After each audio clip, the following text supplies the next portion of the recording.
Hello বন্ধুরা, আজ আমি তোমাদের কাছে নতুন একটা রেসিপি নিয়ে এসেছি। আজ আমি আনারসা বানিয়ে তোমাদেরকে দেখাবো। এই আনারসা তৈরি করতে দেখো আমার কী কী লাগছে, তোমাদেরকে দেখিয়ে দিচ্ছি। এখানে দেখো এক বাটি চাল আমি ভালো করে ধুয়ে 3 ঘন্টা ভিজিয়ে রেখেছি। তারপরে কাপড় দিয়ে পুছে ফ্যানের হাওয়াতে শুকিয়ে নিয়েছি। এখানে দেখো এক বাটি দুধ রয়েছে, এখানে সাদা তিল রয়েছে, 4 চামচ চিনি রয়েছে, আর 1.5 চামচ ঘি রয়েছে। এবার মিক্সিতে আমি চালটা গুঁড়ো করে নেব। একদম মিহি করে গুঁড়ো করে নিয়েছি। এবারে কড়াইয়ে আমি দুধটা দিয়ে দিচ্ছি।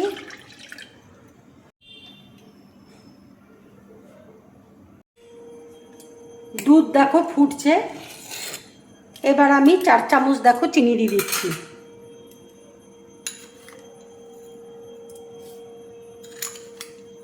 যে যেমন মিষ্টি খাও সেই অনুপাতে চিনিটা তোমরা দেবে। তবে চালের মিষ্টি তো একটু মিষ্টি হলে ভালো লাগে খেতে। 1.5 চামচ ঘি দিয়ে দিচ্ছি।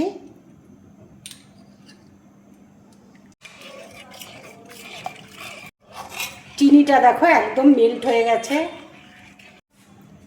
এবার অল্প অল্প করে চালের আটাটা আমি দিয়ে দিচ্ছি।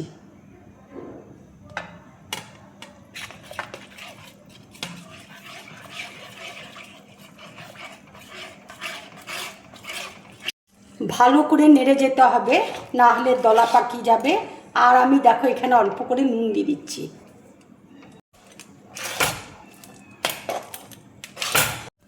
দুধ একদম শুকিয়ে গেছে।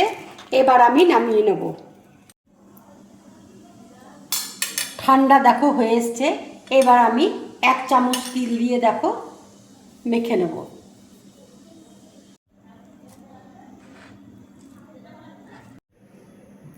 মাখা হয়ে গেছে।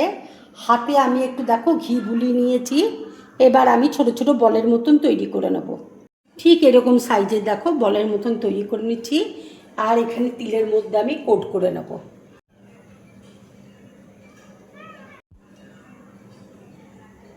ঠিক এইভাবে আমি কোট করে নিয়েছি। সবগুলো বল তিলে কোট করে নিয়েছি। কড়াই তেল বসিয়েছি। তেল গরম হয়ে গেছে। এবার বলগুলো আমি এক এক করে তেলের মধ্যে ছেড়ে দেবো। মিডিয়াম টু লো ফ্লেমে আমি ভাজবো, তাহলে ভাজাটাও খুব ভালো হবে, ভেতরে কাঁচা থাকবে না।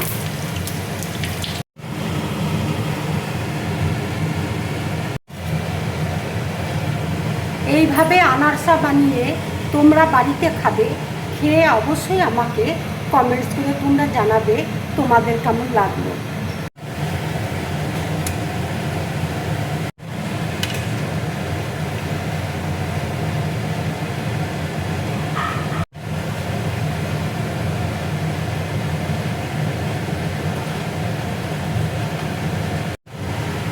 ভাজাটা হয়ে গেছে।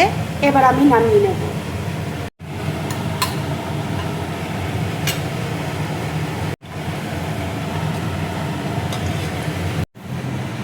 ভাজা হয়ে গেছে।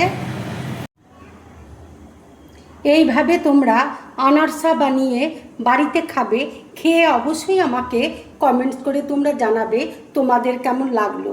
যদি আমার এই রেসিপিটা তোমাদের ভালো লাগে তাহলে লাইক করবে, শেয়ার করবে, আর ড্রিম ব্লগ চ্যানেলটাকে সাবস্ক্রাইব করবে। তোমরা বেশি করে কমেন্টস করবে, তাহলে আমার খুব ভালো লাগবে। নমস্কার।